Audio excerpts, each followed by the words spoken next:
Permainan kotor mama mertua dan mantan istri suamiku.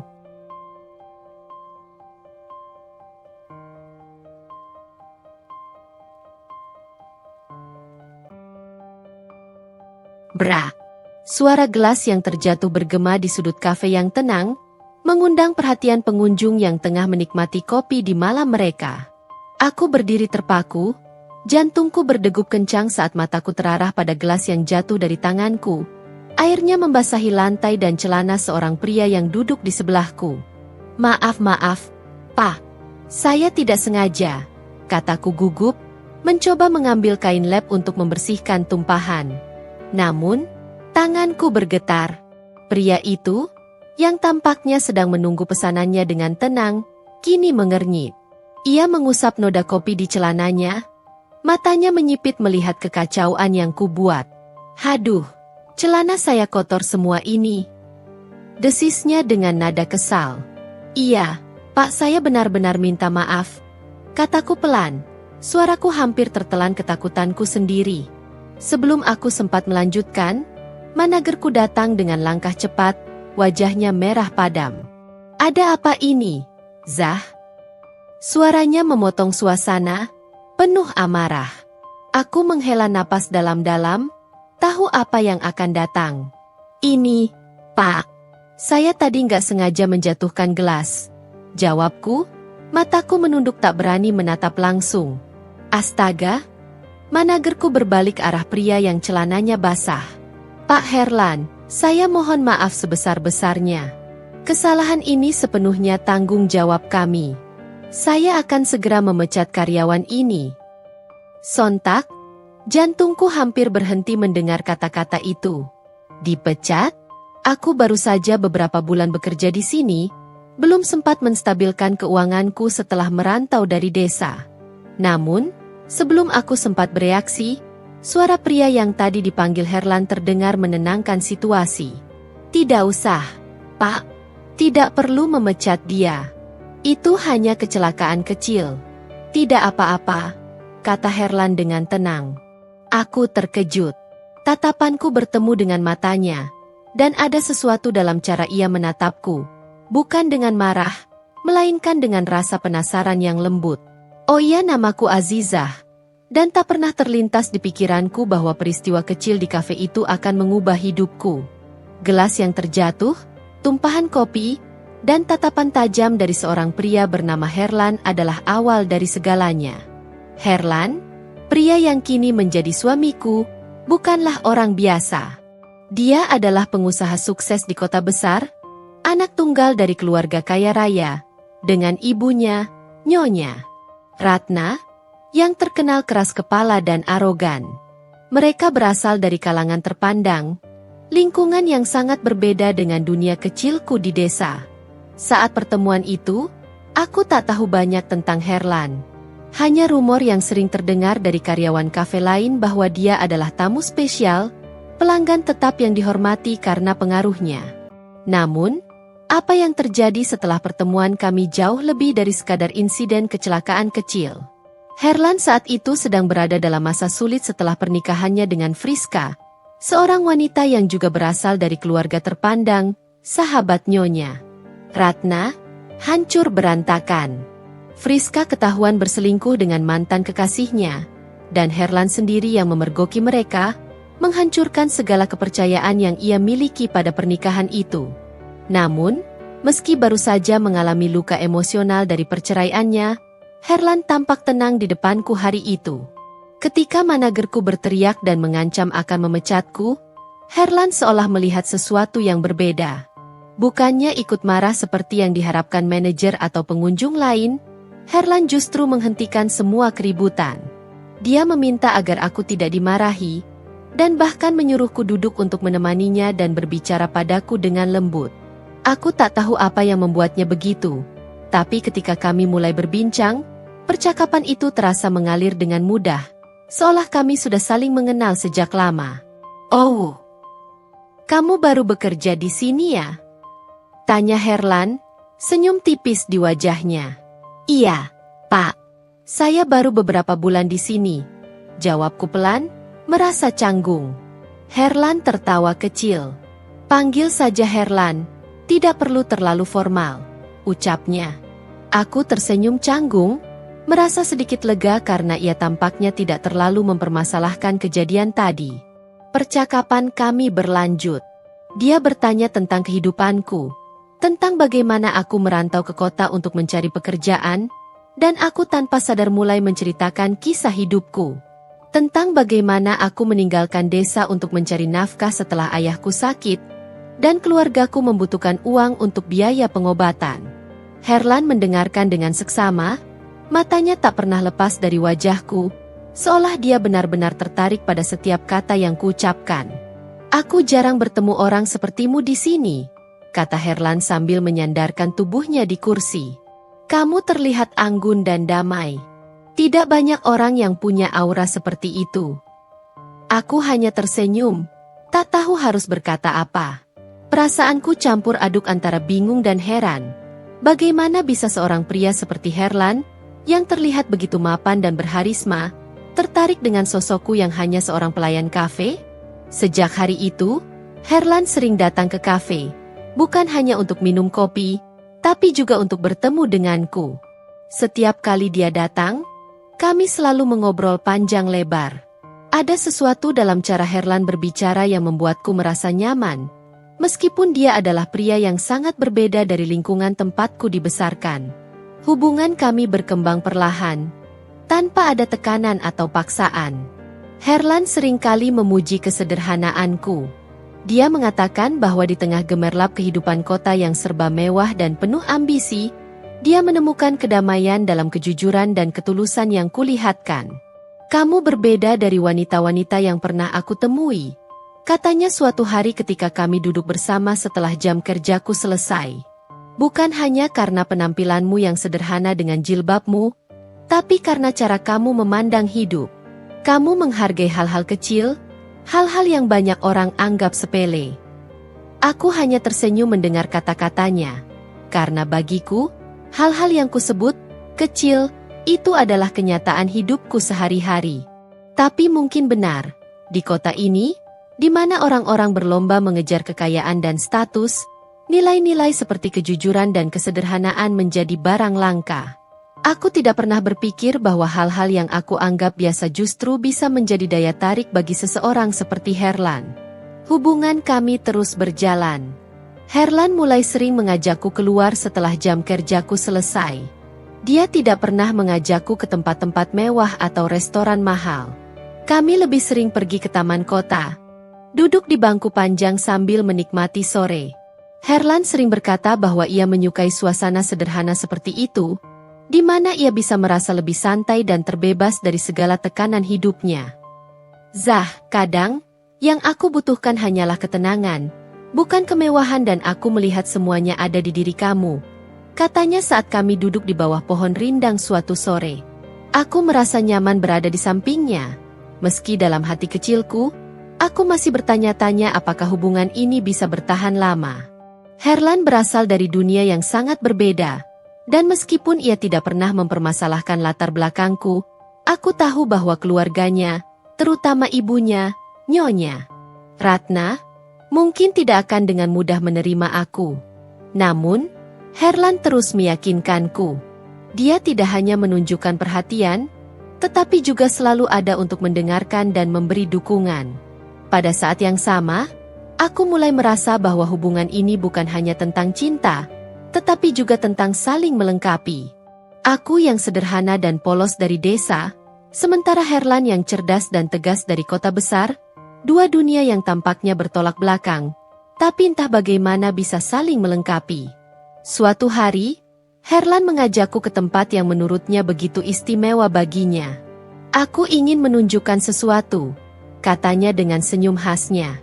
Aku mengikutinya, dan kami tiba di sebuah lahan kosong yang indah, berada di pinggiran kota dengan pemandangan yang luas. Di sana, hanya ada rumputan dan pohon-pohon tinggi. Ini lahan milikku, katanya sambil menatap ke arah cakrawala. Aku punya mimpi untuk membangun rumah di sini, tempat yang jauh dari hiruk-pikuk kota. Tempat di mana aku bisa merasa damai. Aku tertegun mendengar pengakuannya. Kenapa kau tidak melakukannya sekarang? Herlan tersenyum tipis. Aku butuh alasan yang kuat untuk memulai semuanya dari awal. Dan sekarang, aku merasa sudah punya alasan itu. Aku tahu maksudnya. Dia tidak perlu mengatakan apa-apa lagi. Perasaan itu sudah jelas tersirat dalam cara dia memandangku. Dalam beberapa bulan ini, kami sudah berbagi begitu banyak hal, dari kebahagiaan hingga kekhawatiran. Perlahan, aku mulai jatuh cinta padanya. Tidak hanya karena kebaikan dan perhatiannya, tetapi juga karena dia memperlihatkan sisi manusiawi yang jarang kutemui pada pria lain. Namun, tidak semua hari kami dipenuhi dengan momen indah. Ada hari-hari di mana aku merasa ragu, apakah hubungan ini benar-benar bisa berjalan? Apakah Herlan benar-benar bisa melawan tekanan dari keluarganya, terutama dari ibunya? Herlan selalu meyakinkanku, tetapi aku tahu, cepat atau lambat, kami harus menghadapi kenyataan. 4 bulan yang penuh dengan keindahan, kebahagiaan, dan juga rencana masa depan sudah aku lalui dengan Herlan. Setiap momen yang kulalui bersama Herlan adalah sesuatu yang tak akan pernah kusesali. Aku tahu, meski tantangan di depan mungkin sulit, aku akan tetap memperjuangkan hubungan ini. Setelah hampir 4 bulan menjalin kasih dengan Herlan, akhirnya tibalah saat yang tak terhindarkan. Herlan memutuskan untuk memperkenalkanku kepada ibunya, Nyonya Ratna. Aku tahu betul reputasi Nyonya Ratna sebagai wanita yang keras, berkuasa, dan arogan. Bukan hanya dalam keluarga, tetapi juga dalam lingkungan sosialnya yang terdiri dari orang-orang terpandang. Nyeng. Ratna adalah tipe orang yang mengatur segala hal sesuai keinginannya, dan aku bisa merasakan bahwa kehadiranku akan menjadi ancaman bagi kendalinya terhadap Herlan. Apalagi setelah Nyi Ratna kehilangan suaminya yang berarti Herlan akan menjadi pewaris tunggal kekayaan keluarganya, dan Nyi Ratna tidak mau kekayaan itu jatuh ke orang lain. Hari itu, aku mengenakan pakaian terbaikku yang sudah dibelikan oleh Herlan, gaun sederhana dengan warna pastel, dan tentu saja hijab yang selalu aku kenakan. Meski mencoba tenang, hatiku berdebar kencang. Setiap langkah yang kutapaki menuju rumah besar Nyonya Ratna membuatku semakin gugup. Herlan berusaha menenangkanku, menggenggam tanganku dan berkata, "Udah gak apa-apa, aku di sini, tenang saja. Kita hadapi ini bersama." Namun, setenang apapun Herlan, aku tahu ini bukan hanya sekadar pertemuan biasa. Pertemuan ini akan menentukan masa depan kami. Ketika kami tiba di rumah mewah itu, aku segera merasakan atmosfer dingin yang menusuk. Nyeng. Ratna sudah menunggu di ruang tamu besar dengan dekorasi klasik yang mencerminkan kekayaan dan status sosial mereka. Di sana, aku berdiri dengan gugup di samping Herlan, berhadapan dengan wanita yang sudah jelas tak menyukaiku sejak awal. Tatapan pertama Nyonya Ratna begitu dingin dan tajam. Dia menatapku dari atas sampai bawah dengan sorot mata yang penuh penilaian, seolah-olah menimbang setiap kekurangan yang bisa dia temukan. "Oh, ini toh yang namanya Azizah, gadis desa pilihanmu itu ya Herlan?" Kalimat pertamanya langsung menusuk, membuat tubuhku terasa kaku. Aku tersentak, tapi berusaha tetap tenang. Meskipun jantungku berdetak kencang, aku menundukkan kepala, mencoba menahan perasaan malu yang membuncah. Herlan, seperti yang sudah kuduga, langsung mencoba membela diriku. "Mah, Azizah adalah perempuan baik. Kesederhanaan dan kebaikan hatinya yang membuatku jatuh cinta," kata Herlan dengan nada tegas, meskipun aku tahu hatinya pun sedang gelisah. Namun, Nyonya Ratna tidak mau mendengarkan. "Kamu sudah membuat kesalahan besar dengan menceraikan Friska, dan sekarang kamu ingin menikahi orang seperti dia? Yang menurut Mama tak pantas untuk keluarga kita ini." Suaranya penuh cemoohan, nadanya begitu sinis. Tatapannya mengarah padaku seperti aku hanyalah pesuruh yang tak layak masuk ke lingkaran sosial mereka. Apa yang akan orang-orang bilang? Menantu dari desa, bekerja sebagai pelayan kafe? Ini memalukan, Herlan. Perdebatan antara Herlan dan Nyonya Ratna semakin panas. Herlan dengan keras kepala berusaha membela pilihannya, sementara Nyonya Ratna terus mempermasalahkan latar belakangku. Setiap kata yang keluar dari mulutnya seolah-olah menusuk hati dan harga diriku. Aku tahu, tidak ada satupun argumen yang bisa memadamkan kebencian Nyonya Ratna terhadapku. Di sisi lain, aku tidak bisa menyalahkannya sepenuhnya. Herlan baru saja bercerai dari Friska, wanita yang berasal dari keluarga terpandang, yang juga sahabat dekat Nyonya Ratna. Kehadiran Friska dalam hidup Nyonya Ratna bukan hanya sebagai mantan menantu, tapi juga sebagai simbol status dan kehormatan. Kehilangan Friska adalah pukulan besar bagi Nyonya Ratna, dan kini aku datang, seorang gadis desa yang dianggap tidak layak menggantikan posisi itu. Meski akhirnya Nyonya Ratna menyerah, aku tahu bahwa persetujuannya hanya terjadi karena Herlan bersikeras. Raut wajahnya menunjukkan ketidakikhlasan, dan aku sadar bahwa meskipun aku menikah dengan Herlan, aku tidak akan pernah benar-benar diterima dalam keluarga ini. Pernikahan kami akhirnya digelar 1 bulan kemudian. Namun kebahagiaan yang seharusnya ada di hari itu terasa jauh dari kenyataan. Herlan berusaha sebaik mungkin untuk membuat acara sederhana namun bermakna, sesuai keinginan kami berdua. Kami memilih resepsi yang tidak terlalu besar, hanya mengundang keluarga dekat dan beberapa teman. Tapi aku tahu, ada banyak hal yang terjadi di balik layar yang membuat hatiku terluka. Keluargaku datang dari desa, ibu, ayah, dan adik-adikku yang sederhana. Mereka semua mengenakan pakaian terbaik yang mereka miliki, wajah mereka dipenuhi dengan kebanggaan dan kebahagiaan. Tapi ketika mereka tiba di rumah besar Nyonya Ratna, senyuman di wajah mereka perlahan memudar. Nyeng. Ratna, yang seharusnya menyambut mereka dengan hangat sebagai bagian dari keluarga, justru menunjukkan ketidakpeduliannya. Dia nyaris tidak menoleh saat keluargaku masuk, dan sikapnya yang dingin membuat suasana canggung.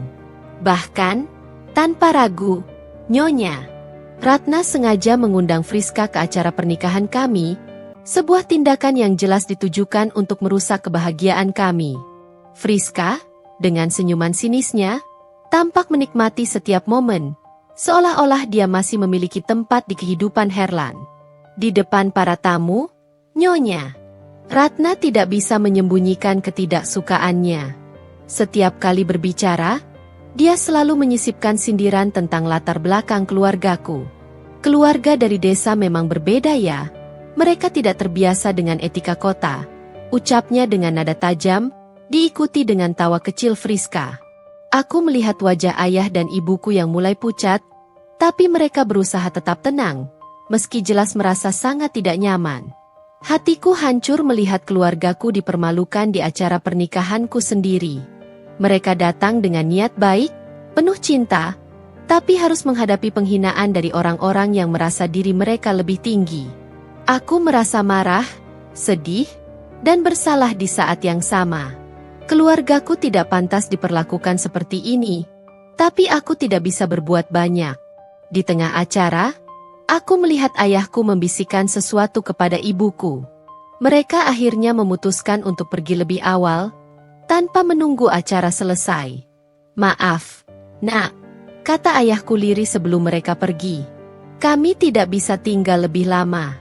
Ini bukan tempat kami pulang dulu ya Nak, gak apa-apa kan?" "Iya Pak, hati-hati ya Pak." Aku hanya bisa menangis dalam diam. Di hari yang seharusnya menjadi hari paling bahagia dalam hidupku, aku justru merasa seolah-olah telah kehilangan segalanya. Pernikahan yang seharusnya menjadi simbol penyatuan dua keluarga, justru menjadi saksi perpecahan dan penghinaan. Meskipun Herlan ada di sisiku, hatiku terasa kosong. Aku tahu bahwa sejak saat itu, hidupku tidak akan pernah sama lagi. Sebenarnya ayah dan ibuku memang menolak keras pernikahan kami bukan karena tidak setuju namun, karena mereka tahu diri bahwa keluargaku tidak pantas bersanding dengan keluarga Herlan. Namun Herlan terus meyakinkan kedua orang tuanku agar memberikan izin menikah. Hingga kedua orang tuaku pun luluh melihat perjuangan Herlan. Di tengah segala kepedihan itu, aku tetap berusaha kuat. Aku tahu perjalanan ini tidak akan mudah. Tapi demi cinta dan komitmen kami, aku bertekad untuk tetap bertahan. Meski Nyonya Ratna dan Friska mencoba merusak kebahagiaan kami, aku percaya bahwa cinta sejati selalu menemukan jalannya. Tapi, hanya waktu yang akan menjawab, apakah cinta itu cukup kuat untuk melawan semua rintangan yang ada di depan kami. Setelah pesta pernikahan yang penuh ketegangan itu, aku resmi menjadi istri Herlan dan tinggal di rumah besarnya yang megah. Meski aku telah resmi menjadi bagian dari keluarganya, sejak hari pertama, aku bisa merasakan bahwa Nyonya Ratna tidak akan pernah menerimaku dengan sepenuh hati. Rumah yang tampak mewah dan nyaman dari luar, berubah menjadi tempat yang dingin dan menyesakan bagi diriku. Setiap pagi, aku bangun lebih awal sahal subuh dan kemudian berdoa dengan berharap bisa menjalani hari dengan damai. Namun, kenyataannya jauh dari itu. Nying. Ratna selalu menemukan alasan untuk mengomentari segala hal yang kulakukan. Tidak ada yang pernah benar di matanya. Bahkan sebelum sarapan selesai disiapkan oleh Mak Ijah, Nyonya Ratna sudah menatapku dengan pandangan penuh kritik, seolah-olah aku tak layak berada di meja makan yang sama dengannya. Zah, enak banget ya. Santai gitu? Lihat itu, debu di sudut ruangan. Perempuan desa sepertimu memang tidak tahu bagaimana cara menjaga rumah besar seperti ini ya. Katanya suatu pagi, suaranya terdengar sinis. Aku hanya bisa diam dan menunduk. Setiap kata-katanya menusuk hatiku, tapi aku tak pernah ingin melawan. Aku tak ingin menambah masalah dalam rumah tangga kami, terutama karena aku tahu Herlan sudah cukup tertekan dengan pertentangan ibunya sejak awal. Hari demi hari berlalu, dan sikap Nyonya Ratna semakin buruk. Ia memperlakukan diriku seperti seorang pembantu di rumahnya sendiri. Azizah, bersihkan dapur. Mak Ijah tak akan mengurus semuanya sendiri. Setelah itu cuci pakaian Herlan. Aku tak mau tangan Mak Ijah yang mengurus pakaian anakku. Setiap tugas yang diberikannya selalu dengan nada perintah, tanpa sedikit pun rasa hormat sebagai mertua kepada menantu. Pak Parjo, supir keluarga, dan Mak Ijah, pembantu rumah tangga yang sudah bekerja lama di rumah itu, seringkali memandangku dengan rasa iba. Kadang, Mak Ijah mencoba membantu di balik punggung Nyonya Ratna, mengambil alih beberapa pekerjaan yang diberikan kepadaku. Namun, setiap kali Nyonya Ratna muncul, aku harus kembali memegang sapu, kain pel, atau mengurus pekerjaan rumah lainnya. Suatu hari, Mak Ijah berbicara kepadaku dengan suara rendah saat Nyonya Ratna sedang keluar. Neng Azizah, maaf ya, saya tahu Neng gak pantas diperlakukan begini. Tapi, kita gak bisa melawan Nyonya. Dia keras sekali orangnya, apalagi sama Neng, katanya sambil mengusap punggung tanganku dengan penuh simpati. Aku tersenyum lemah. Terima kasih, Mak Ijah. Saya tahu, makanya saya diam saja, Mak. Malamnya, ketika Herlan pulang dari kantor, ia selalu tersenyum hangat kepadaku, seolah semua masalah sirna saat ia ada di rumah. Herlan adalah suami yang baik, penuh perhatian, dan aku tahu dia mencintaiku dengan tulus. Setiap kali ia menyapaku, aku berusaha menyembunyikan semua beban yang kurasakan di bawah senyumanku. Aku tak ingin membuatnya khawatir atau menambah ketegangan antara dia dan Nyonya Ratna. Namun, semakin lama, beban ini semakin berat. Ada kalanya aku merasa seperti tak tahan lagi. Nying. Ratna terus mencari-cari kesalahanku. Bahkan hal sekecil apapun menjadi alasan baginya untuk mengkritikku. Suatu pagi, ketika aku tengah mempersiapkan sarapan, Nyonya Ratna menghampiriku di dapur dengan tatapan dinginnya. Kamu pikir, hanya karena sudah menikah dengan Herlan, kamu bisa santai-santai di sini? Tanyanya tajam. Aku tahu perempuan seperti kamu. Kamu pikir kamu bisa menjerat anakku dengan penampilan sederhana dan sikap patuhmu itu? Jangan kira aku bodoh. Aku terdiam, mencoba menahan air mata yang mulai menggenang di pelupuk mataku. Saya tidak pernah berpikir seperti itu, Bu, jawabku pelan. Nying. Ratna mendengus. Omong kosong. Aku tidak percaya perempuan sepertimu punya niat baik. Kamu hanya ingin memanfaatkan kekayaan keluarga ini. Hatiku remuk mendengar tuduhan-tuduhan itu, tapi aku tetap menahan diri. Aku tahu jika aku membalasnya, situasi hanya akan semakin buruk. Di malam hari, aku menangis diam-diam di kamar, di mana hanya tembok yang menjadi saksi betapa beratnya beban yang kupikul. Meski begitu, aku tidak pernah berani bercerita kepada Herlan. Setiap kali ia menanyakan bagaimana hariku, aku selalu menjawab dengan senyuman. Semua baik-baik saja, Mas. Aku tahu Herlan mencintaiku, tapi aku juga tahu dia mencintai ibunya. Aku tak ingin menjadi sumber perpecahan dalam keluarga ini, karena Herlan sudah cukup bersusah payah meyakinkan Nyonya Ratna untuk menerima pernikahan kami. Waktu berlalu, dan aku hanya bisa berharap bahwa suatu hari, sikap Nyonya Ratna akan berubah, bahwa mungkin ia akan melihat ketulusan hatiku. Namun, semakin lama aku tinggal di rumah itu, semakin aku merasa bahwa aku tidak akan pernah benar-benar diterima. Setiap hari adalah perjuangan, bukan hanya untuk membuktikan diriku, tapi juga untuk bertahan di tengah tekanan yang begitu besar.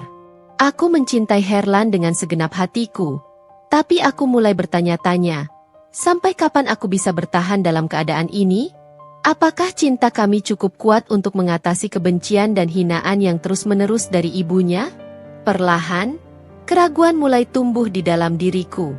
Aku ingin percaya bahwa cinta kami bisa mengalahkan segalanya. Tapi dalam kesendirianku, aku mulai merasa bahwa mungkin hidup ini bukan tentang menang melawan Nyonya Ratna, melainkan tentang bertahan dengan harga diri yang terus-menerus diinjak-injak. Dan di saat-saat seperti itu, aku hanya bisa menengadahkan tangan, berdoa agar Allah memberiku kekuatan untuk terus melangkah ke depan, meskipun langkahku terasa begitu berat. Seiring berjalannya waktu, aku berpikir Nyonya Ratna akan melunak dan menerima keberadaanku di rumah ini. Namun, harapan itu pupus. Alih-alih membaik, situasinya justru semakin buruk. Nying. Ratna yang sudah keras dan penuh kebencian terhadapku, kini menemukan sekutu yang lebih kejam. Friska, mantan istri Herlan, ia sengaja menagajak Friska ke rumahnya. Suatu hari, tak lama setelah Herlan berangkat ke kantor, pintu rumah besar itu terbuka, dan Friska masuk dengan santai, seolah rumah ini masih miliknya. Wajahnya tersenyum sinis saat pandangannya tertuju padaku yang sedang membereskan ruang tamu. Aziza si gadis desa, Friska mulai bicara dengan nada meremehkan. Sepertinya kamu cocok sekali dengan sapu di tanganmu itu. Sudah kelihatan peranmu di sini, ya? Pembantu keluarga. Aku terdiam, berusaha menahan amarah yang sudah mulai menyelimuti hatiku. Namun, itu baru permulaan. Nying. Ratna kemudian muncul dari kamarnya, menyambut Friska dengan senyum penuh konspirasi. Mereka berdua duduk di sofa dengan anggun, seolah-olah aku hanyalah debu di bawah kaki mereka. Azizah, ambilkan teh untuk Friska. Dan cepat sedikit. Perempuan desa seperti kamu harus tahu cara melayani tamu, kan? Perintah Nyonya Ratna tanpa sedikit pun memandangku. Aku bergegas ke dapur, air mataku sudah mulai mengalir, tapi aku tak ingin menunjukkan kelemahanku. Kurasakan gemetar di tangan saat menuangkan teh panas ke dalam cangkir, sambil menguatkan diri agar tidak terbawa emosi. Setelah itu, aku kembali ke ruang tamu dan meletakkan cangkir teh di hadapan Friska. Friska memandangi teh itu sebentar, lalu mendengus. Teh apa ini? Rasanya seperti air cucian beras. Bahkan membuat teh pun kamu tidak bisa, katanya sambil tertawa terbahak-bahak, kemudian menyiramkannya ke wajahku. Nying. Ratna pun ikut tertawa, dan mereka saling bertukar pandang seolah sedang menikmati permainan menghina ini. Setiap hari, setelah Herlan berangkat kerja, Friska selalu datang. Dan setiap kali dia datang, hinaan-hinaan pedas menghujaniku tanpa henti. Aku heran, apa yang Herlan lihat darimu? Kamu cuma perempuan kampung dengan hijab polos itu. Mungkin Herlan cuma kasihan. Ya, mungkin itu sebabnya atau juga mungkin kamu pakai pelet buat merebut hati Herlan. kata Friska suatu hari dengan nada mengejek. Nyeng. Ratna, yang biasanya mendikteku untuk mengerjakan pekerjaan rumah, kini mempercayakan Friska untuk ikut, mengontrol, hidupku seperti memang sudah disengaja agar Friska bisa mengerjaiku. Setiap kali Friska datang, ia dengan seenaknya memerintah, seperti seorang majikan kepada pembantunya. Azizah, bersihkan kamar atas. Ah, jangan lupa juga cuci mobilku, aku harus pergi sore nanti, katanya dengan nada penuh perintah. Aku seringkali merasa sakit hati, terhina, dan tak berdaya. Tidak hanya diperlakukan sebagai orang luar di rumah ini, aku sekarang secara langsung dipermalukan oleh dua wanita yang seharusnya tidak lagi ada dalam hidup kami. Namun, Friska selalu datang dengan satu tujuan, untuk menegaskan bahwa meski aku adalah istri Saherlan, dia masih merasa lebih berhak atas segalanya. Suatu hari, setelah Friska menghina masakanku dengan menyebutnya makanan ternak, aku tidak bisa lagi menahan tangis. Aku masuk ke dapur, berjongkok di sudut ruangan, menangis terseduh-seduh. Pak Parjo, supir keluarga yang kebetulan lewat, melihat keadaanku dan mencoba menghibur. Maaf ya, Neng Azizah, katanya dengan lirih. Saya tahu ini nggak adil, tapi Nyonya Ratna memang keras sejak dulu. Dan Friska, dia itu serigala berbulu domba, Neng. Aku hanya bisa mengangguk sambil terus menangis. Aku tahu mereka semua prihatin padaku, tetapi tidak ada yang bisa berbuat banyak karena takut kehilangan pekerjaan. Meski begitu, rasanya teramat sulit menanggung semua ini seorang diri. Setiap hari, nyaris tanpa henti, hinaan-hinaan mereka membuatku merasa tak berharga. Suatu sore, saat Herlan pulang lebih awal dari biasanya, ia melihat Friska sedang duduk santai di ruang tamu bersama Nyonya Ratna. Mereka sedang tertawa ketika aku keluar dari dapur membawa nampan berisi minuman. Wajah Herlan langsung berubah tegang. Friska, apa yang kamu lakukan di sini? Tanya Herlan dengan nada heran. Oh, Herlan, Friska tersenyum, seolah tak ada apa-apa. Aku hanya berkunjung. Mamah mengundangku untuk minum teh. Aku rindu suasana rumah ini. Herlan menatap ibunya dengan penuh ketegasan. "Mah, kenapa Friska masih sering datang ke sini? Bukankah ini rumahku sekarang?" Nyeng. Ratna menjawab dengan datar. "Friska kan juga masih keluarga kita. Tidak ada yang salah dengan kunjungannya. Dia tahu bagaimana menjaga rumah ini, tidak seperti perempuan desa yang kamu bawa masuk ke sini." Perdebatan pun terjadi. Suara Herlan mulai naik. "Azizah adalah istriku sekarang. Mah, seharusnya mamah menghormati dia, bukan malah memperlakukan dia seperti ini. Friska tidak ada urusan lagi di sini." Nyeng. Ratna menjawab dengan sinis. "Aku hanya memberikan apa yang pantas untuk istrimu, Herlan. Kalau dia tak bisa menyesuaikan diri, dia tak akan pernah cocok di keluarga ini." Hatiku semakin hancur mendengar kata-kata itu, tapi aku tetap diam. Herlan tampak marah dan kecewa, tapi aku tahu ia terjebak di antara cinta pada ibunya dan tanggung jawabnya padaku. Namun, aku mulai merasa bahwa di rumah ini, tak peduli seberapa keras aku berusaha, aku akan selalu dipandang rendah oleh Nyonya Ratna dan Friska. Dengan penuh amarah, Herlan akhirnya memerintahkan Friska untuk tidak datang lagi ke rumah ini. Friska hanya tersenyum puas. Tahu bahwa racun yang ditinggalkannya sudah cukup untuk merusak kedamaian hidupku. Dia pergi dengan langkah anggun, tapi aku tahu kepergiannya hanyalah sementara. Sementara Nyonya Ratna, meski tidak lagi berkata apa-apa, jelas tidak akan pernah berhenti mencari cara untuk menghancurkan kebahagiaanku. Dalam diam, aku bertanya pada diriku sendiri, apakah cinta kami cukup kuat untuk menghadapi semua ini?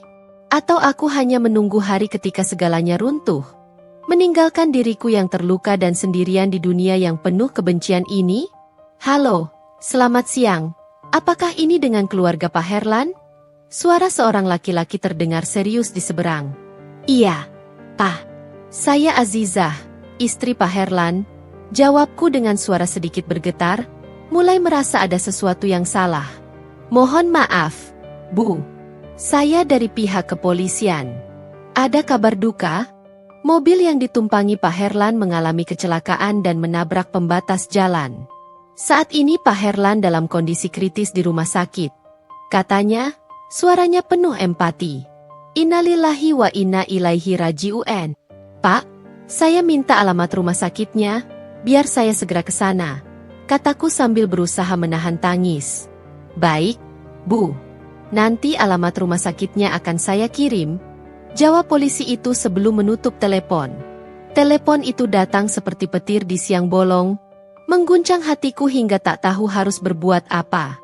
Tanganku gemetar, perasaan panik dan khawatir langsung menyelimuti seluruh tubuhku. Aku segera bersiap-siap untuk pergi ke rumah sakit. Namun, ketika aku hampir mencapai pintu keluar, langkahku dihadang oleh Nyonya Ratna, mamanya Herlan. Tatapannya dingin, penuh dengan ketidakpedulian. Mau apa kamu? Tanyanya sinis, suaranya seperti menyimpan kebencian yang tak pernah surut. Bu, Mas Herlan kecelakaan, dan kondisinya kritis, jawabku dengan suara terisak. Lalu kamu mau apa? Mau ke rumah sakit?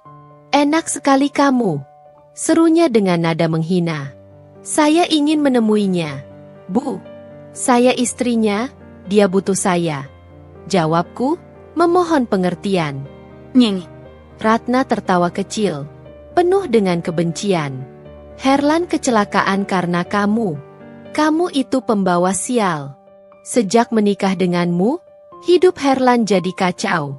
Sekarang dia kecelakaan gara-gara kamu. Sudah, pulang saja kamu ke kampung. Herlan lebih baik tanpa kamu. Tapi, Bu, saya belum sempat aku menyelesaikan kalimatku, Nyonya Ratna memotong dengan suara keras. Tidak ada tapi. Kamu ikuti saja apa kataku. Pergi dari sini sekarang. Aku hanya bisa menahan air mata. Rasanya seperti ditikam berulang kali, bukan hanya oleh kata-kata Nyonya Ratna, tapi juga karena kenyataan bahwa suamiku sedang berjuang hidup di rumah sakit, dan aku justru diusir oleh ibu mertuaku sendiri. Dengan hati yang hancur, aku terpaksa pulang ke desa tanpa bisa melihat Herlan. Beberapa hari kemudian, aku mendengar kabar bahwa Nyonya Ratna dan Friska, mantan istri Herlan, pergi ke rumah sakit. Seolah Friska masih memiliki hak, seolah aku tak pernah ada dalam hidup Herlan. Nyeng. Ratna jelas-jelas membawa Friska dengan satu tujuan, agar Herlan kembali kepadanya. Setelah melalui masa kritis yang panjang, Herlan akhirnya sadar. Dan di saat itulah, Friska mulai menjalankan tipu muslihatnya. Setiap hari, ia datang ke rumah sakit, menunjukkan perhatian palsu kepada Herlan. Dengan gaya yang memikat dan perhatian yang berlebihan, ia mencoba merebut hati Herlan lagi, seolah-olah dia adalah penyelamat di saat-saat sulit. Nyeng.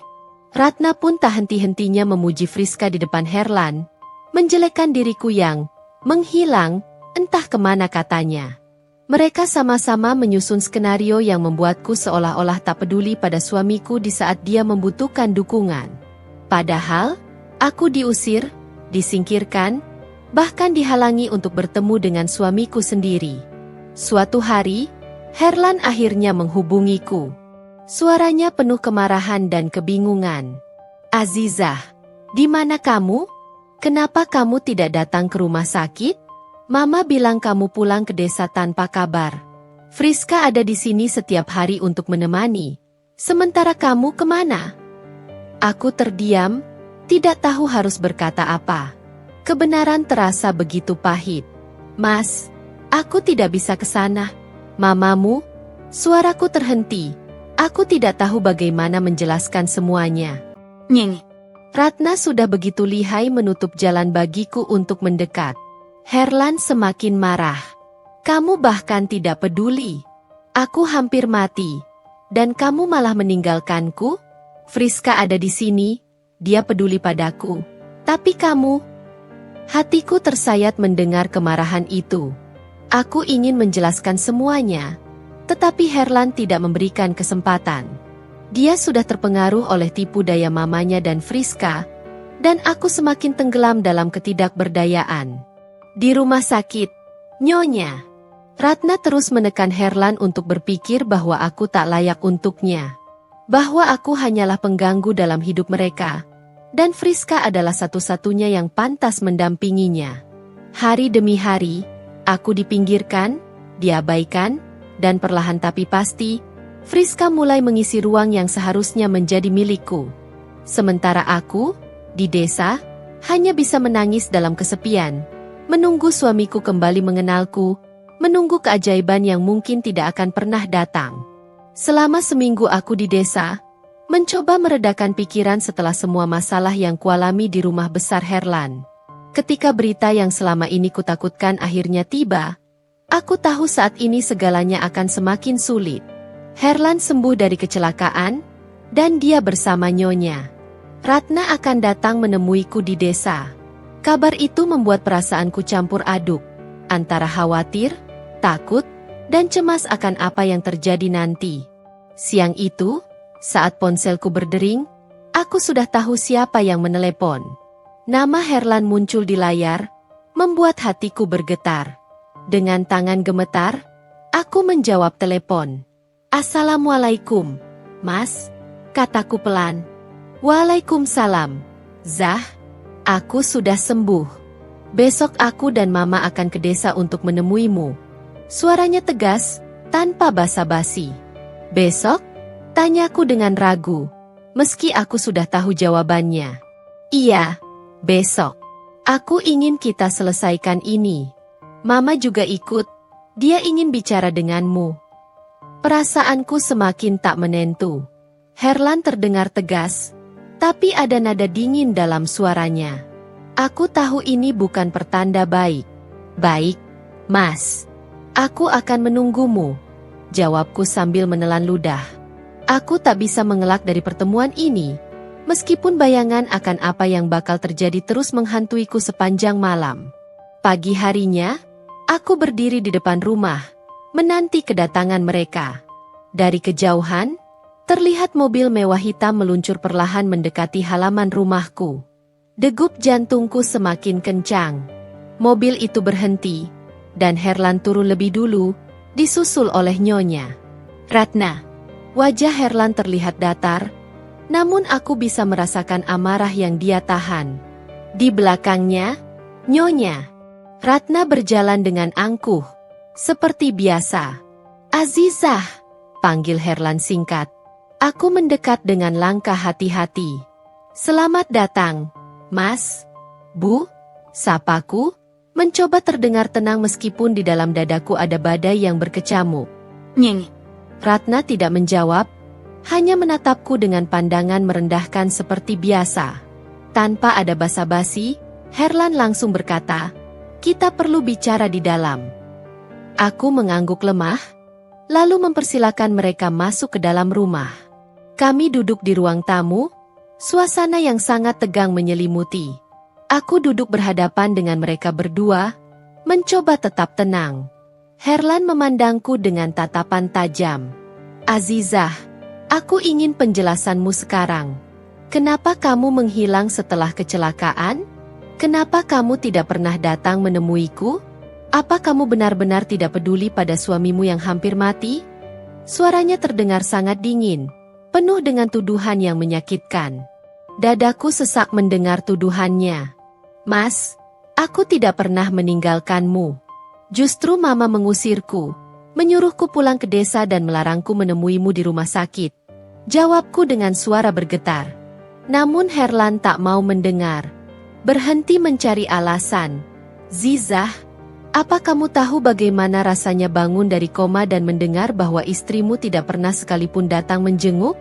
Mama bilang kamu tidak pernah peduli. Kamu lebih memilih pulang ke desa daripada menunggu suamimu yang sedang sekarat." "Mas, itu tidak benar. Aku ingin datang." Tapi, suaraku terpotong ketika Herlan membentakku. "Jangan bohong, Zizah. Semua orang di rumah bilang hal yang sama. Mama yang merawatku setiap hari, sementara kamu malah kabur ke desa." Herlan berdiri dari kursinya. Suaranya semakin meninggi. Kamu ini istri macam apa? Bahkan Friska justru lebih perhatian daripada kamu. Hatiku serasa ditusuk mendengar nama Friska disebut. Air mataku mulai mengalir tanpa bisa kutahan lagi. Mas, aku diusir oleh mama. Dia yang memaksaku pulang. Setiap hari aku ingin ke rumah sakit, tapi mama bilang aku tidak diinginkan di sana. Mama bahkan membawa Friska ke sana untuk merawatmu. Nyeni. Ratna yang sejak tadi diam, kini tersenyum tipis. Azizah, kamu pikir Herlan akan percaya omong kosongmu? Kamu tidak pernah pantas untuknya. Herlan butuh wanita yang benar-benar bisa merawatnya. Bukan seperti kamu, wanita desa yang tidak tahu apa-apa. Aku terdiam, hatiku sakit mendengar hinaan itu. Mas, aku tidak pernah meninggalkanmu. Aku selalu memikirkanmu. Tapi, cukup omong kosong ini, Azizah, bentak Herlan. Aku sudah muak dengan semua alasanmu. Kamu tidak ada saat aku butuh kamu. Kamu bukan istri yang baik. Kamu hanya membawa masalah sejak kita menikah. Sakit hati mendengar kata-kata kasar itu, namun aku tahu tidak ada gunanya berdebat lagi. Mas, aku hanya ingin kamu tahu yang sebenarnya. Aku tidak pernah meninggalkanmu. Mama yang menyuruhku pergi. Herlan memandangku dengan tatapan penuh kebencian. Berhenti menyalahkan mama. Kamu tahu apa yang sudah mama lakukan untukku? Friska lebih baik 1000 kali daripada kamu. Mungkin memang benar aku salah menikah denganmu. Aku menatap Herlan dengan air mata mengalir. Mas, kamu benar-benar akan percaya pada Friska dan mama tanpa mendengarkan aku sedikit pun. Herlan tak menjawab, namun kemarahannya semakin memuncak. Kamu bukan istri yang kuinginkan. Mama benar, kamu hanya membawa kesialan. Nyeni. Ratna berdiri di samping Herlan, menambahkan dengan suara lembut yang mematikan. Herlan, kamu tahu siapa yang benar di sini. Azizah hanya membuat hidupmu lebih sulit. Sudah saatnya kamu membuat keputusan. Aku tahu saat itu, Nyonya. Ratna berhasil memengaruhi Herlan sepenuhnya. Herlan yang kukenal mulai hilang di depan mataku, digantikan oleh amarah dan kebencian yang ditanamkan oleh mamanya.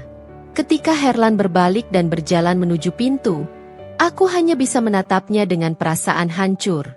Namun, sebelum Herlan pergi, aku berhasil berkata pelan, Mas, kalau kamu tetap ingin pergi, setidaknya dengarkan satu hal. Kecelakaanmu, semua ini bukan karena aku. Aku tidak pernah ingin menyakitimu. Herlan berhenti sejenak di ambang pintu, tetapi tak menoleh. Sudah cukup, Zah. Aku tidak mau dengar lagi. Dia keluar bersama Nyonya Ratna, meninggalkanku sendirian di ruang tamu yang hening. Aku tahu, setelah ini semuanya akan berubah. Waktu berjalan lambat saat aku menatap punggung mereka menghilang, dan untuk pertama kalinya, aku merasa betapa jauhnya Herlan dariku. Herlan keluar dari rumahku dengan langkah terburu-buru, masih dikuasai amarah yang meledak-ledak. Aku hanya bisa menatap punggungnya yang menjauh. Tubuhnya kaku dan penuh kebencian. Nyeni. Ratna menyusulnya dengan angkuh. Sesekali menoleh ke arahku dengan pandangan merendahkan, seolah mengatakan bahwa dia telah menang. Mobil hitam itu menghilang di ujung jalan desa, meninggalkan debu yang beterbangan. Hatiku terasa hancur berkeping-keping. Aku hanya bisa berdiri terpaku, mencoba memahami apa yang baru saja terjadi. Herlan, suamiku, pria yang dulu begitu kucintai, kini penuh kebencian terhadapku, dan semua ini karena hasutan ibunya. Langit yang tadinya cerah mulai mendung, seakan alam turut merasakan kegelisahanku. Aku tahu Herlan tidak dalam keadaan yang baik. Amarah bisa membuat orang kehilangan akal sehat, dan Herlan, dengan emosinya yang meluap-luap, telah memilih untuk pergi begitu saja.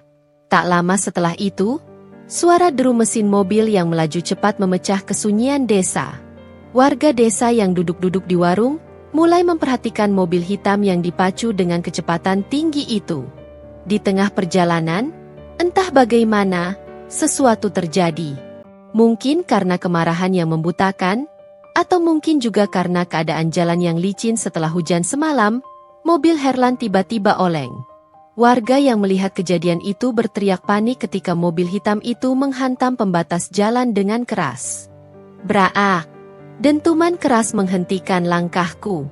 Aku menoleh dengan cepat, mataku membelalak melihat asap tipis yang mulai mengepul dari kejauhan.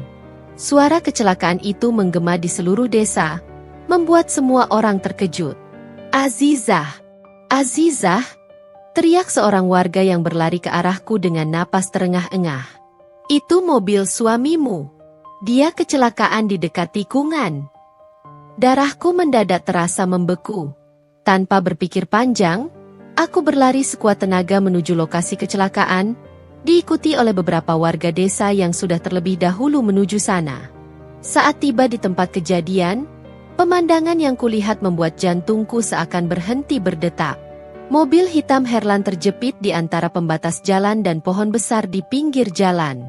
Bagian depannya ringsek parah, kaca pecah berhamburan di tanah. Herlan terlihat keluar dari mobil, terpincang-pincang dengan wajah penuh luka, tapi masih sadar. Warga langsung membantunya keluar dari mobil yang remuk itu. Namun, tatapanku terpaku pada satu sosok di kursi penumpang, Nyonya Ratna. Tubuhnya terkulai lemas. Darah mengalir dari dahinya yang terluka parah.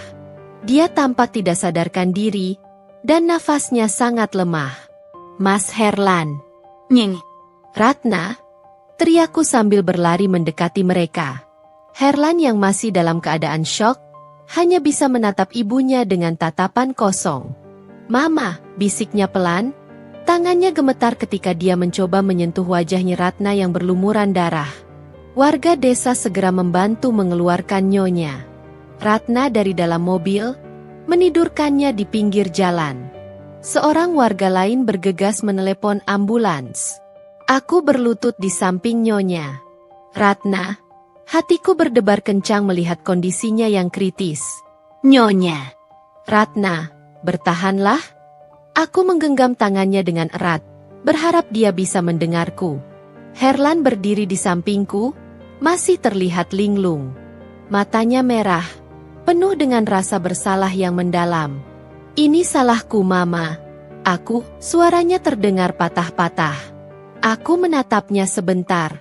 Untuk pertama kalinya sejak pertemuan kami di desa, amarah di wajah Herlan sirna, digantikan oleh kepanikan dan rasa bersalah yang tak tertahankan. Dia berlutut di samping ibunya, mengguncang-guncangkan tubuh Nyonya Ratna yang terbaring lemah. Mama bangun, Mama, jangan tinggalkan aku, seru Herlan dengan suara serak. Aku berusaha tetap tenang meski dadaku sesak melihat kondisi mereka berdua. Mas Herlan, kita harus segera membawanya ke rumah sakit. Ambulans sudah dalam perjalanan. Namun, Herlan tidak mendengarkanku. Dia terus menangis dan memohon pada ibunya untuk bertahan. Rasa bersalah yang mendalam tampak menghancurkan dirinya dari dalam. Tak lama kemudian, suara sirine ambulans mulai terdengar dari kejauhan. Warga desa yang sudah berkumpul di sekitar lokasi segera memberi jalan. Petugas medis turun dengan cepat dan membawa Nyonya Ratna ke dalam ambulans. Herlan mengikuti dengan wajah putus asa. Namun sebelum dia naik ke ambulans, aku menghentikannya. Mas Herlan, aku akan ikut. Aku bisa membantu, kataku tegas, meski masih ada luka batin yang belum sembuh dari pertengkaran kami. Herlan menatapku sejenak, lalu mengangguk tanpa berkata apa-apa. Kami berdua naik ke dalam ambulans, duduk di sisi Nyonya Ratna yang masih tidak sadarkan diri. Perjalanan menuju rumah sakit terasa seperti selamanya. Suasana dalam ambulans begitu tegang, hanya diiringi suara bip dari alat-alat medis yang terus memantau kondisi Nyonya Ratna. Setibanya di rumah sakit, Nyonya Ratna langsung dibawa ke ruang gawat darurat. Herlan menunggu di luar dengan gelisah, mondar-mandir tanpa henti. Aku berdiri di sampingnya, mencoba menenangkan diri. Pikiran kami sama. Bagaimana jika Nyonya Ratna tidak selamat? Aku tidak tahu apa yang harus kulakukan. Zizah, suara Herlan tiba-tiba terdengar, penuh penyesalan. Ini salahku. Aku yang menyebabkan kecelakaan ini. Aku terlalu marah, terlalu bodoh. Aku menatapnya. Ada rasa iba yang menyelinap di hatiku meski tadi dia telah menyakitiku dengan kata-katanya. Mas Herlan, sekarang bukan waktunya untuk saling menyalahkan. Yang penting sekarang adalah memastikan Mama selamat. Dia mendesah berat, menyandarkan punggungnya ke dinding, wajahnya terlihat lelah dan penuh penyesalan. Kamu benar. Aku tidak siap jika Mama harus pergi. Kami terdiam sejenak, menunggu dengan cemas. Setelah beberapa jam yang terasa sangat panjang, akhirnya seorang dokter keluar dari ruang gawat darurat. Nyonya Ratna dalam kondisi kritis, tapi dia berhasil melewati masa-masa sulit. Namun, dia kehilangan banyak darah dan membutuhkan transfusi secepatnya, kata dokter itu. Aku langsung berdiri. Dok, golongan darah Nyonya Ratna apa? A negatif. Kami sedang mencari pendonor, tapi golongan darah ini cukup langka, jawabnya dengan raut cemas. Aku terdiam sejenak, lalu tersenyum tipis. Dok, golongan darah saya sama. Saya akan mendonorkan darah untuknya. Herlan tertegun, matanya melebar. Dizam. Tanpa menunggu jawaban Herlan, aku mengikuti dokter ke ruang transfusi. Di dalam hatiku, aku tahu bahwa meskipun Nyonya Ratna selalu membenciku, aku tidak akan pernah bisa membiarkannya pergi tanpa melakukan apapun. Herlan hanya bisa menatapku dengan wajah penuh penyesalan, dan untuk pertama kalinya, dia tampak tak tahu harus berkata apa. Di balik amarah dan kebencian yang pernah dia tunjukkan, aku melihat sosok Herlan yang kini mulai menyadari kesalahannya. Sinar lampu rumah sakit terasa dingin dan sunyi, menciptakan suasana yang semakin menekan hati. Di ruangan tempat Nyonya Ratna dirawat, Herlan duduk terdiam, wajahnya pucat, dan pikirannya berkecamuk. Bayang-bayang kecelakaan dan kondisi kritis mamanya masih menghantui. Namun di dalam hatinya, ada perasaan yang lebih dalam lagi, perasaan bersalah.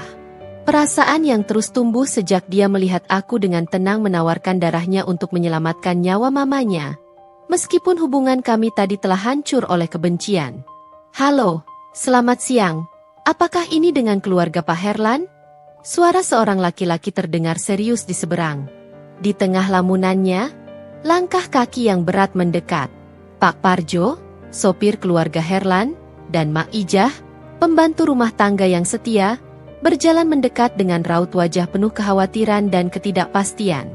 Mereka berdua saling bertukar pandang sebelum akhirnya Mak Ijah mengambil inisiatif untuk bicara. Mas Herlan, suara lembut Mak Ijah memecah keheningan, ada yang perlu kami sampaikan, Nak. Herlan mendongak, pandangannya masih bingung dan lelah. Apa? Apa yang terjadi, Mak? Tanyanya dengan suara serak, masih dipenuhi kecemasan tentang kondisi Nyi Ratna. Pak Parjo, yang biasanya diam dan hanya melayani tugasnya, kali ini terlihat lebih serius dari biasanya. Maaf sebelumnya, Mas Herlan. Kami tahu ini bukan waktu yang tepat, tapi kami tidak bisa terus diam. Kami harus bicara soal mamanya Mas Herlan dan soal Mbak Azizah. Herlan menatap keduanya, merasa ada yang aneh dengan nada suara mereka. Apa maksud kalian? Tanya Herlan, keningnya berkerut. Mak Ijah menarik napas dalam-dalam, suaranya sedikit gemetar saat mulai berbicara. Selama ini, kami melihat semuanya, Mas. Kami menyaksikan bagaimana Nyonya Ratna selalu mencoba menjauhkan Mas Herlan dari Mbak Azizah. Nyi Ratna seringkali menjelek-jelekan Mbak di belakang Mas, bahkan membujuk Friska untuk datang ke rumah dan menghina Mbak Azizah. Herlan terperangah, tak percaya dengan apa yang baru saja didengarnya. Apa maksudmu, Mak Ijah? Friska? Mengapa ibu mengundang Friska? Pak Parjo mengangguk perlahan. Betul, Mas. Nyeng. Ratna sering mengundang Friska ke rumah tanpa sepengetahuan Mas. Setiap kali Mas Herlan tidak ada, mereka berdua berbicara dan bersekongkol untuk membuat Mbak Azizah merasa tidak berharga. Saya sendiri beberapa kali mendengar Friska menghina Mbak di depan Nyi Ratna, dan Nyonya hanya diam atau bahkan mendukung kata-katanya. Herlan terdiam, matanya mulai basah. Dadanya sesak mendengar kenyataan pahit ini. Tapi kenapa? Kenapa Mama melakukan ini? Mak Ijah menggeleng pelan. Saya juga tidak tahu, Mas. Mungkin karena ibu tidak pernah benar-benar menerima Mbak Azizah sebagai menantunya. Selama ini, Nyonya merasa bahwa Mbak Azizah tidak pantas untuk Mas Herlan. Nyonya lebih suka Friska yang kaya raya dan dari keluarga terpandang. Herlan terhenyak, merasakan jantungnya berdetak lebih cepat. Semua ucapan Friska yang meremehkan Azizah selama ini mulai teringat kembali. Jadi semua yang dikatakan Friska tentang Azizah, semua penghinaan itu hanya untuk membuatku membenci istriku. Pak Parjo dan Mak Ijah hanya bisa mengangguk dalam keheningan. Herlan berdiri dengan gelisah. Tangannya gemetar. Semua yang selama ini dia percayai runtuh seketika. Kata-kata kasar yang dia ucapkan kepada Azizah saat berdebat tadi bergema di benaknya. Aku salah. Ucapnya perlahan. Suaranya hampir tak terdengar. Aku telah membiarkan Mama dan Friska menghancurkan rumah tanggaku. Dan aku yang menghancurkan hati Azizah. Pak Parjo menundukkan kepala. Suaranya lembut namun tegas. Mas Herlan, Mbak Azizah selalu mencoba sabar. Dia tidak pernah mengeluh. Meski seringkali diperlakukan tidak adil. Dia mencintai Mas dengan sepenuh hati. Tapi Nyonya, Nyeng. Ratna terlalu keras padanya. Herlan merasakan kepedihan yang dalam. Kenyataan ini begitu menyakitkan baginya. Selama ini, dia terlalu buta oleh hasutan ibunya, terlalu mudah termakan oleh kebohongan. Rasa penyesalan yang mendalam menghantamnya seperti gelombang besar. Matanya kembali basah oleh air mata yang tak bisa dia tahan lagi. Tapi kenapa Mama begitu kejam? Herlan mendesah panjang, air matanya jatuh tanpa henti. Azizah, dia tidak pantas menerima semua ini. Mak Ijah menepuk pundak Herlan dengan lembut. Suaranya penuh simpati. Kami tidak tahu, Mas. Mungkin karena rasa gengsi atau karena ibu merasa Mbak Azizah tidak setara dengan Mas Herlan. Tapi yang jelas, Mbak selalu berusaha menjaga hubungan ini, walaupun dia sering sakit hati. Pak Parjo menambahkan, kami ingin Mas tahu semuanya. Karena selama ini kami tidak bisa bicara apa-apa. Nyonya terlalu berkuasa di rumah. Dan kami takut dipecat kalau berani mengatakan sesuatu. Herlan terisak. Punggungnya membungkuk. Semua beban yang dia bawa selama ini terasa semakin berat. Terutama ketika dia menyadari bahwa orang yang paling dia sakiti adalah istrinya sendiri. Orang yang selama ini selalu ada untuknya. Aku bodoh, gumam Herlan. Suaranya terdengar hampa. Aku begitu bodoh, percaya pada kebohongan, membiarkan orang-orang yang seharusnya tidak ada dalam hidupku masuk dan menghancurkan semuanya. Mak Ijah menyeka air matanya yang mulai jatuh. Mas Herlan, Mbak Azizah tidak pernah menginginkan hal buruk terjadi. Bahkan saat Mas tadi kecelakaan, dia langsung berlari membantu dan mendonorkan darahnya untuk Nyonya. Ratna, Mbak Azizah masih sangat peduli. Meskipun selama ini dia disakiti. Kata-kata Mak Ijah membuat Herlan semakin terpuruk. Dia tersadar betapa besar cinta dan pengorbanan yang telah diberikan oleh Azizah, dan betapa dia telah membalasnya dengan kemarahan dan kebencian yang tak berdasar. Azizah, ucap Herlan lirih, matanya berkaca-kaca. Dia tidak pantas diperlakukan seperti ini. Dia telah melakukan segalanya untuk menyelamatkan Mama. Bahkan setelah semua yang Mama lakukan padanya. Pak Parjo mendekati Herlan, menepuk pundaknya dengan perlahan. Mas Herlan, Mbak Azizah adalah wanita yang kuat dan penuh kasih sayang. Mas masih bisa memperbaiki semuanya. Selama dia masih di sini, Mas punya kesempatan untuk meminta maaf dan memulai kembali. Herlan mengangguk pelan, meskipun hatinya dipenuhi rasa bersalah yang tak tertahankan. Dia merasa hancur oleh semua kesalahan yang telah dia buat. Namun, di dalam hatinya, dia tahu bahwa ini adalah saatnya untuk berubah. Ini adalah saatnya untuk memperbaiki kesalahannya. Dan yang pertama harus dia lakukan adalah meminta maaf kepada orang yang selama ini paling dia sakiti, Azizah. Setelah berjam-jam menunggu dengan kecemasan yang menyesakan, akhirnya dokter keluar dari ruang operasi. Wajahnya tampak letih. Namun ada sedikit senyum yang memberikan harapan. Nyonya. Ratna sudah melewati masa kritis. Katanya dengan tenang. Kami akan memindahkannya ke ruang perawatan intensif. Meski begitu, proses pemulihan masih akan panjang. Aku mengangguk. Perasaan lega sekaligus tegang menyelimuti. Di dalam hatiku, ada keraguan besar apakah Nyonya Ratna akan tetap memandangku dengan cara yang sama seperti sebelumnya. Seorang wanita yang tak pernah layak untuk putranya. Namun, di sisi lain, aku tak bisa memungkiri bahwa tindakanku mendonorkan darah untuknya adalah wujud dari rasa kemanusiaan yang tak terbantahkan. Aku hanya ingin menyelamatkan nyawanya. Apapun konsekuensinya nanti. Herlan duduk di sebelahku, tampak terpukul. Wajahnya penuh penyesalan. Namun tak ada kata yang bisa keluar dari bibirnya. Waktu terasa berjalan lambat hingga akhirnya kami diperbolehkan masuk untuk melihat Nyonya Ratna. Aku melangkah pelan memasuki ruang perawatan intensif. Jantungku berdebar keras. Herlan ada di belakangku. Matanya tak pernah lepas dari tubuh lemah ibunya yang terbaring di ranjang rumah sakit. Saat kami mendekat, Nyonya Ratna mulai membuka matanya perlahan. Dia terlihat begitu lemah.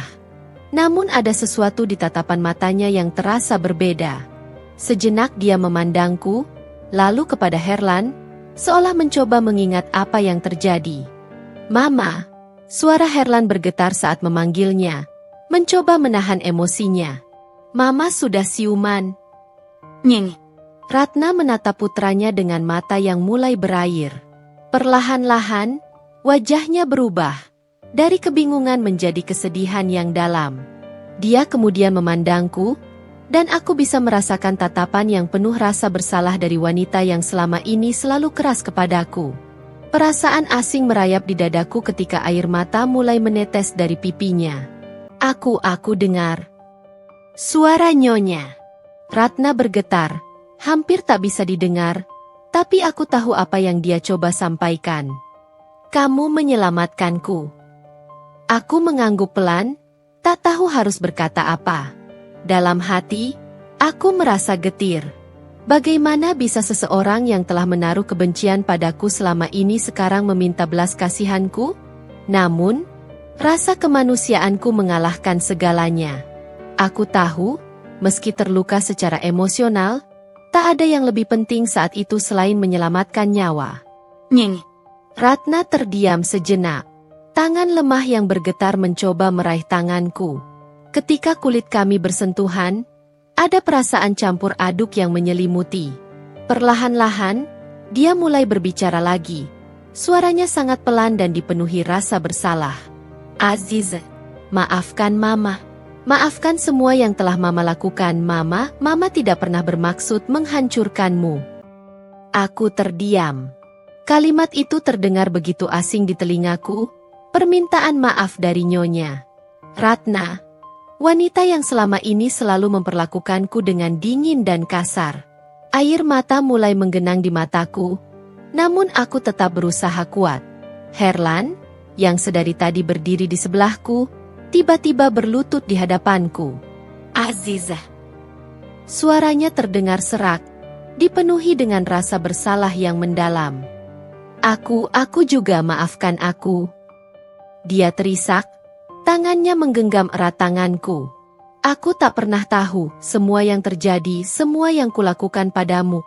Aku salah, aku terlalu mendengarkan mereka tanpa mendengarmu. Aku melihat Herlan menangis dengan tulus, air matanya jatuh membasahi lantai. Ini adalah momen yang tak pernah aku duga.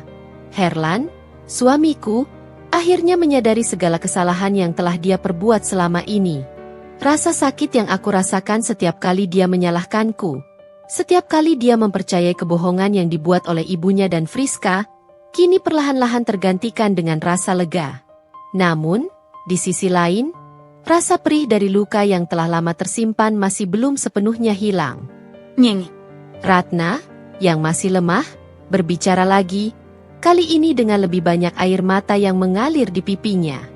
Aku hanya ingin yang terbaik untuk Herlan, tapi ternyata, aku malah menghancurkan segalanya. Maafkan Mama. Azizah, maafkan Mama. Aku memandangnya dengan hati yang bergejolak. Di satu sisi, aku merasa semua ini adalah keadilan yang tertunda. Permintaan maaf yang seharusnya sudah datang sejak lama. Namun di sisi lain, rasa kemanusiaanku masih mengalahkan amarah. Melihat Nyonya Ratna dalam keadaan seperti ini, melihat Herlan yang kini dipenuhi penyesalan, aku tahu bahwa dendam tak akan membawaku kemana-mana. Aku menarik napas dalam-dalam, berusaha menenangkan diriku. Mama, Mas Herlan. Aku berbicara pelan, mencoba mengumpulkan kekuatan. Aku menerima permintaan maaf kalian. Aku sudah lama menunggu saat ini, tapi yang paling penting sekarang adalah kita semua bisa memulai dari awal. Herlan menangis semakin keras. Suaranya pecah. Terima kasih. Azizah, terima kasih. Aku tidak akan pernah melupakan apa yang kamu lakukan untuk ibu dan untukku. Nyeng. Ratna kembali terisak. Namun kali ini air matanya adalah air mata penyesalan yang dalam. Kamu adalah wanita yang lebih kuat dari yang pernah kukira. Mama sungguh menyesal. Aku hanya bisa tersenyum kecil, meski air mata tetap mengalir di pipiku. MAH, yang sudah terjadi biarlah terjadi. Mari kita coba perbaiki semuanya. Di saat itu, aku merasa ada beban besar yang akhirnya terangkat dari bahuku. Meski luka di hati ini masih ada, aku tahu bahwa inilah awal dari perjalanan baru. Sebuah perjalanan yang mungkin bisa membawa kami menuju pemulihan, menuju hubungan yang lebih baik. Dan untuk pertama kalinya, di tengah semua kepedihan dan kesakitan, aku merasa ada harapan baru yang menyala dalam hidupku. Harapan untuk memulai segalanya dari awal, tanpa dendam, tanpa kebencian. Hari itu menjadi titik balik yang besar bagi kehidupan kami. Setelah sekian lama hidup dalam bayang-bayang kebencian, manipulasi, dan salah paham, akhirnya ada ruang untuk harapan. Langit di luar rumah sakit terasa lebih cerah, meski matahari mulai tenggelam. Aku, Herlan, dan Nyonya Ratna duduk di ruang perawatan, dalam keheningan yang penuh makna. Herlan tak pernah melepaskan genggaman tanganku sejak permintaan maafnya diucapkan. Wajahnya yang dulu kaku kini dipenuhi penyesalan dan keinginan tulus untuk memperbaiki semuanya. Untuk pertama kalinya, aku merasa dia benar-benar ada untukku, bukan hanya sebagai suami yang terikat dalam pernikahan, tapi sebagai pasangan hidup yang ingin membangun hubungan dengan sungguh-sungguh. Kita mulai dari awal. Ya, sayang, bisik Herlan, suaranya serak namun penuh harap. Aku menatap matanya yang basah oleh air mata, merasakan kejujuran dalam kata-katanya. Ya, kita mulai dari awal, Mas Herlan. Tapi, ini tidak akan mudah. Semua ini butuh waktu.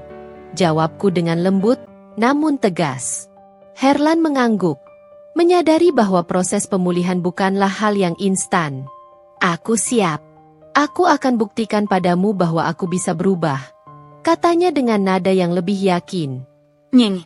Ratna yang selama ini selalu menjadi sosok antagonis dalam hidupku, kini tampak jauh berbeda. Wajahnya yang dulu dingin dan penuh ketegangan kini tampak lebih lembut. Walau tubuhnya masih lemah setelah kecelakaan dan operasi, ada semangat baru di dalam dirinya. Dia menatapku dengan mata yang berkaca-kaca, seolah ingin menyampaikan lebih banyak dari yang bisa diucapkannya. Mama tahu tidak mudah memaafkan Mama. Azizah, ucap Nyonya Ratna dengan suara yang hampir tak terdengar, tetapi penuh rasa bersalah. Mama sudah terlalu lama hidup dalam prasangka, Mama hanya ingin melindungi Herlan. Tapi Mama lupa bahwa dia membutuhkanmu lebih dari yang Mama akui. Maafkan Mama atas semua yang sudah terjadi. Aku tersenyum kecil, mencoba menahan rasa haru yang meluap di dalam dada. Saya mengerti, MAH. Yang penting sekarang kita semua bisa belajar dari kesalahan dan mencoba memperbaikinya bersama.